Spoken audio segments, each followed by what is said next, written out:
Hello അപ്പോൾ എല്ലാവരുടെ ഓണം ഇവിടെ വരെ എത്തി. നാളെ തിരുവോണമായിട്ട് നമ്മൾ ഇന്ന് തലേ ദിവസം തന്നെ നമ്മൾ പൂക്കളം ഇട്ട് വെക്കട്ടെ. അപ്പോൾ എൻ്റെ കൂടെ പൂ നന്നാക്കാൻ കാശിക്കൂട്ടനും കുഞ്ഞാച്ചിയും ഒക്കെ ഉണ്ട്. ഞാൻ ഇപ്പുറത്തെ സൈഡിലിരുന്ന് പൂ നന്നാക്കുന്നുണ്ട്. കാശിക്കുണ്ട അപ്പയുണ്ട്, മാമനുണ്ട്, എല്ലാവരും ഉണ്ട്. അപ്പോൾ കളം വരച്ച് ഇന്ന് പൂ ഇടുന്നത് കാശിക്കുണ്ട മാമനാട്ടോ. ഈ പ്രാവശ്യം മാമൻ ഇട്ടേന്ന് ഞങ്ങളും അങ്ങ് വിചാരിച്ചു.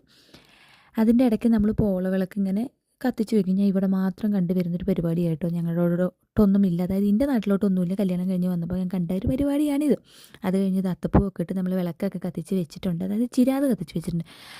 അത് ഇട്ട് കഴിഞ്ഞ് ഏകദേശം ഒരു 4 മണി തൊട്ട് 6 മണി വരെ ഇട്ട പരിപാടിയാണ്. അപ്പോൾ അത് കണ്ടുകൊണ്ട് നിർവൃതിയാണ്. നടുവും പുറവും ഒക്കെ നമ്മൾ ഒരു വിധമായിട്ടുണ്ട്. ഇരുന്ന് പൂവിട്ടിട്ടും പൂ അരിഞ്ഞിട്ടും ഒക്കെ കേട്ടോ. അത് കഴിഞ്ഞ് നമ്മുടെ ചക്കമരത്ത് വന്നപ്പോൾ അവിടെ അടിപൊളി അത്തം ഇട്ടിട്ടുണ്ട്. കാശിക്കൊണ്ടാണെങ്കിൽ മണ്ടയ്ക്ക് കയറിയിരിക്കുന്നത് വേറെ ഒന്നുമല്ല, ഒരുപാട് പടക്കം പുള്ളിക്കാരൻ മേടിച്ചിട്ടുണ്ടെങ്കിലും പടക്കം കത്തിക്കുന്നത് പേടിയാണ് പുള്ളിക്കാരൻ. അതിനാണ് മണ്ട കയറിയിരിക്കുന്നത്. കുറേ നേരം ഞങ്ങൾ പടക്കം കത്തിച്ചുകൊണ്ടിരുന്നിട്ട് ഞങ്ങളുടെ അവിടെ ആണെങ്കിൽ ഇവിടെ വന്നിട്ടാട്ടോ ഞാൻ കാണുന്ന ഓണത്തിന് പടക്കം പൊട്ടിക്കുന്നത്. ഞാൻ ഇവിടെയൊക്കെ വിഷുവിനാണ് പടക്കം പൊട്ടിക്കുന്നത്. ഇവിടെ ഓണത്തിനും ദീപാവലിക്കും ക്രിസ്മസിനും ഒക്കെ ഇവിടെ പടക്കം പൊട്ടിക്കോട്ടെ. എന്തായാലും പടക്കം പൊട്ടിക്കൽ ഗംഭീരമായിട്ട് നടന്നുകൊണ്ടിരിക്കുക. ഞാൻ അതിൻ്റെ ഇടയ്ക്ക് പോയിട്ടൊരു മത്താപ്പും കത്തിച്ചുകൊണ്ട് ഞാൻ ഇങ്ങോട്ട് പോകുന്നു. അപ്പോൾ ഇന്നത്തെ ഇവിടുത്തെ ടാറ്റാ.